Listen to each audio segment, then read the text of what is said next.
ஒரு ஒரு ஒரு ஒரு தேசிய கட்சியினுடைய மாநில தலைவர் படுகொலை செய்யப்பட்டிருப்பது என்பது எந்த வகையிலும் ஏற்கக்கூடிய ஒன்றல்ல. சென்னை நகரம் என்பது தமிழ்நாட்டினுடைய காவல்துறையின் முழு கட்டுப்பாட்டில் இருக்கக்கூடிய ஒரு நகரம். அனைவருடைய நகர்வுகளையும் கண்காணிக்கக்கூடிய வகையிலே 3 லட்சத்திற்கும் அதிகமான கேமராக்களை வைத்திருக்கக்கூடிய ஒரு நகரம். எங்களை போன்ற சாமானிய செயல்பாட்டாளர்களை கூட மிக நெருக்கமாக உளவு பார்க்கக்கூடிய காவல்துறை தமிழ்நாட்டினுடைய ஒரு தேசிய கட்சியினுடைய தமிழ்நாட்டு தலைவருக்கு ஒரு அச்சுறுத்தல், கொலை அச்சுறுத்தல் இருப்பது என்பது அனைவரும் தெரிந்த ஒன்று. அப்படி இருக்கக்கூடிய நிலையிலே அவருக்கு இப்படியான ஒரு தாக்குதல் நடக்கப் போகிறது என்பதை எப்படி காவல்துறை அறியாமல் இருந்தது என்பது கேள்விக்குரியதாக இருக்கிறது. இது குறித்து முழுமையான விளக்கத்தை திமுக அரசும் காவல்துறையும் வெளிப்படுத்த வேண்டும். ஒரு கட்சியினுடைய தலைவர் படுகொலை செய்யப்பட்டிருக்கிறார். அது மட்டுமல்ல, அவர் களப்போராளி, மாணவர்கள், ஏழை எளிய மாணவர்களை கல்வி கற்கக்கூடிய அனைத்து உதவிகளையும் செய்யக்கூடியவர், அரவணைக்கக்கூடியவர், பல நூறு வழக்கறிஞர்களை உருவாக்கி வளர்த்தெடுத்தவர், ஏழை எளிய மக்களுக்கு அரணாக நின்றவர். இந்துத்துவ அரசியல் சமூகம் என்பது ஒடுக்கப்பட்ட மக்களை வஞ்சித்து வருகிறது என்று அண்ணல் அம்பேத்கர் அவருடைய வழியிலே பௌத்தத்தை தழுவியவர். அந்த பௌத்தத்தை மக்களிடத்தில், எளிய மக்களிடத்தில் கொண்டு செல்கின்ற ஒரு பெரும்பணியை தூக்கிச் சுமந்தவர். அப்படிப்பட்ட ஒருவருக்கு இப்படியான ஒரு படுகொலை நடக்குது அப்படின்னால் அதற்கு யார் பொறுப்பு என்றால் தமிழ்நாடு அரசும் காவல்துறையும் தான் பொறுப்பு. ஒரு ரவுடி கூட்டம் இது செஞ்சிருக்குது அப்படின்னா ரவுடி கூட்டம் ஏன் கட்டுப்படுத்தப்படவில்லை? ஒரு நகரத்தினுடைய மையத்திற்குள்ளாக இவ்வளவு ஆயுதங்களுடன் ஒரு ரவுடி கும்பல் வருகிறது, திட்டமிடுகிறது, செயல்படுத்துகிறது, கொலை செய்துவிட்டு தப்பிச் செல்கிறது என்றால் அது எவ்வாறு காவல்துறையினால் தடுக்கப்படவில்லை அல்லது கண்காணிக்கப்படவில்லை என்ற கேள்விக்கு இதுவரைக்கும் பதில் இல்லை. சாதாரணமா ஹெல்மெட் போட்டிருக்கமா இல்லையான்னு கேட்கறதுக்கே போலீஸ் வீதிக்கும் தெருமுனையா நின்றுட்டு இருக்கிறாங்க, கேட்டுட்டு இருக்கிறாங்க. லைசன்ஸ் இருக்குதா, ஹெல்மெட் இருக்குதா, குடிச்சிருக்கியான்னு எல்லாம் பார்க்கக்கூடிய காவல்துறை. ஒரு ஆர்ப்பாட்டம் நடத்துறோம் அப்படின்னா அந்த அனுமதி கொடுக்கறதுக்கு அவ்வளவு இழுத்தடிக்கக்கூடிய காவல்துறை.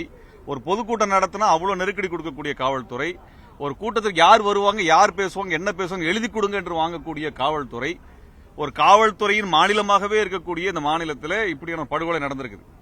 அதுக்கப்புறம் என்னன்னா, மரியாதைக்குரிய தோழருக்கு அவர் நேசித்த இடத்தில் அவரது தோழர்கள் அவருக்கான ஒரு அடக்கத்தை செய்ய வேண்டும் என்று விரும்புகிறார்கள்.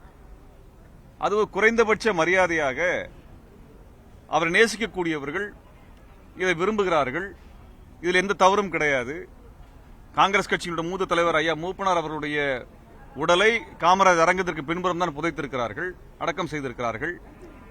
மரியாதைக்குரிய விஜயகாந்த் அவர்களுடைய உடலையும் அவ்வாறு தான் அடக்கம் செய்திருக்கிறார்கள், அவர் கட்சி அலுவலகத்தில் அடக்கம் செய்திருக்கிறார்கள். அதே போன்ற ஒரு கோரிக்கை ஒரு தேசிய கட்சி, அதிகாரத்தில் இருந்த கட்சி, இந்தியாவின் அரசியலை முடிவு செய்யக்கூடிய இடத்தில் இருந்த கட்சி, இருக்கின்ற கட்சி, அதனுடைய மாநில தலைவர் படுகொலை செய்யப்பட்டிருக்கிறார். அவரை உரிய வகையிலே மரியாதை செலுத்தி அடக்கம் செய்ய வேண்டும் என்று விரும்புகிறார்கள். ஆனால் அதற்கு அனுமதி தராமல் பல்வேறு விதிமுறைகளை காட்டி இதுகாலம் காலையிலிருந்து இங்க இருக்கிறோம், இங்க இருக்கக்கூடிய தோழர்கள் போராட்டம் நடத்திட்டு இருக்கிறோம். இத்தனை நடந்தது. இது சென்னையில மையத்தில் நடக்கிறது, தமிழ்நாட்டினுடைய தலைநகரத்தில் மையத்தில் நடந்து கொண்டிருக்கிறது. இப்ப அவர்களுக்கு அடக்கம் செய்வதற்கான ஒரு அனுமதியை வழங்குறதுல என்ன பிரச்சனை வந்துட போகுது? அது என்ன சிக்கல் வந்துட போகுது?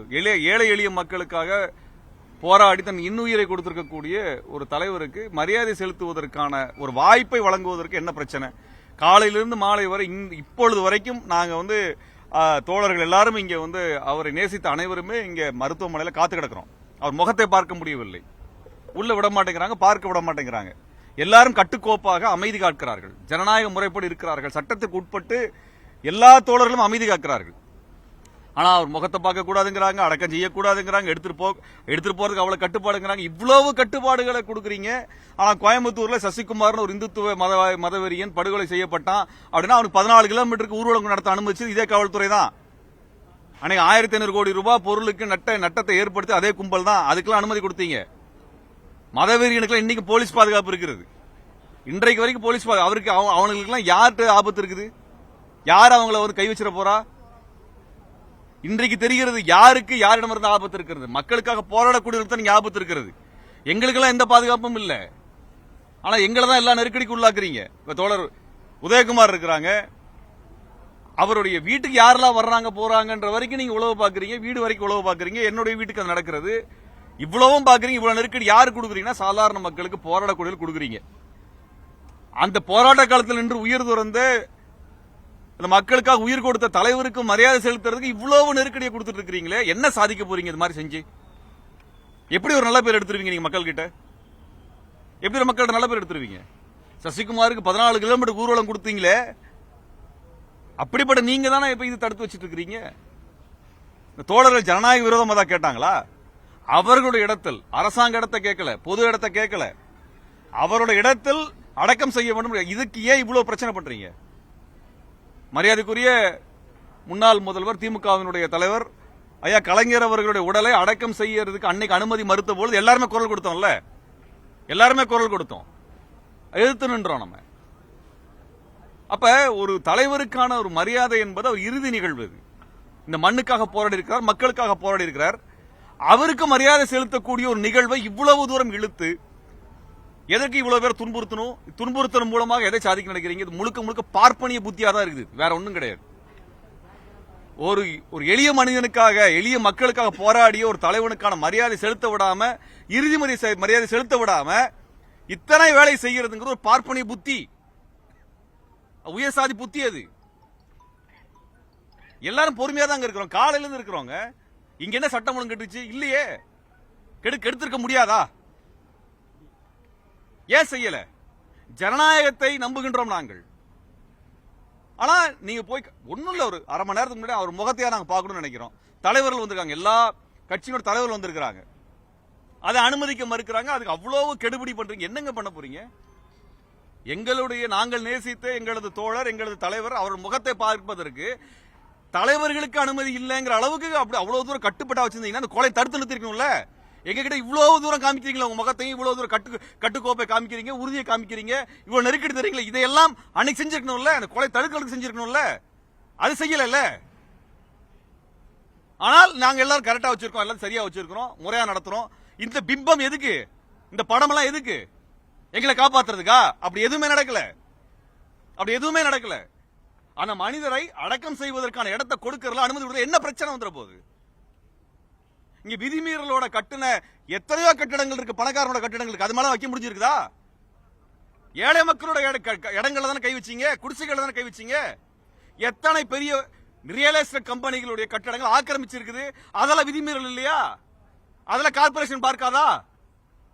அங்கெல்லாம் காவல்துறை போய் நிக்காதா? குடிசையை இடிக்கிறதா வந்து நிற்கக்கூடிய இந்த அதிகாரிகள், அந்த விதிமீறலை செய்யக்கூடிய பெரிய நிறுவனத்தை பத்தி எல்லாம் எந்த இடத்துல விரல் நீட்டாத அதிகாரிகள், என்னோ அவருடைய சொந்த இடத்தில் அங்க வந்து அடக்கம் செய்யணும்னு நினைக்கிறாங்க. இந்த இறுதி கட்டத்தில் ஏங்க இவ்வளவு பிரச்சனை பண்றீங்க? இது நீதிமன்றத்தை சென்று போராட வேண்டிய நிலைமையில தான் இருக்குது. அப்படின்னா நான் ஒரு கேலி கூத்தாக பார்க்கிறேன், ஜனநாயக கேலி கூத்தாக பார்க்கிறேன், எளிய மக்களை அவமானப்படுத்துவதாக பார்க்கின்றேன், ஒரு தலைவனை அவமானப்படுத்துவதாக நான் பார்க்கின்றேன். ஆனால் இப்படியான ஒன்று உடனடியாக நிறுத்தப்பட வேண்டும். திமுக அரசிற்கு, தமிழக அரசிற்கு நாங்கள் வேண்டுகோள் வைக்கின்றோம். உடனடியாக அந்த தலைவருக்கான மரியாதை செலுத்துகின்ற வகையிலே எப்படி விஜயகாந்த் அவர்களுக்கு நீங்க கொடுத்தீங்களோ அதுபோல மக்கள் நேசிக்கக்கூடிய ஒரு தலைவனுக்கு இறுதி விடை கொடுப்பதற்கு, மரியாதை செலுத்துவதற்கு நீங்கள் முறையான ஒரு ஏற்பாடை செய்து கொடுக்க வேண்டும். அது செய்ய தவறினால் இத்தனை மக்களுடைய வெறுப்பையும் கோபத்தையும் நீங்கள் சம்பாதித்துக் கொள்ள வேண்டியிருக்கும் என்பதை சமயத்தில் சொல்லிக் கொள்கின்றேன்.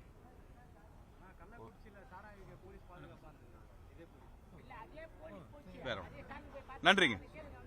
ஆனா ஒண்ணு, இதுக்கான உரிய மரியாதை கிடைக்கின்ற வரைக்கும் நாங்கள் போராட்டத்தில் தோழரோடு துணையாக நிற்போம். பிஎஸ்பி தோழர்கள் தனித்து இல்லை, நாங்கள் எல்லாம் உடன் இருக்கின்றோம். எந்த இடத்திலும் எங்களது தோழர் ஆம்ஸ்ட்ராங் நாங்கள் விட்டுக் கொடுக்க போவதில்லை. அவருக்கான உரிய மரியாதை கிடைக்க வேண்டும். அந்த மரியாதைக்காக நாங்கள் தொடர்ச்சியாக போராடுவோம். இது தமிழ்நாடு அரசும் திமுக அரசும் புரிந்து கொள்ள வேண்டும். அதிகாரிகளினுடைய பேச்சை கேட்டுக்கொண்டு மக்கள் தலைவர்களுக்கான மரியாதை கிடைப்பதை தவிர்ப்பதை நீங்கள் உடனடியாக மாற்றி அதற்கான மரியாதை ஏற்படுத்தி தர வேண்டும் என்று நாங்கள் கேட்டுக்கொள்கின்றோம். ஆனால் போராட்டம் ஓயாது.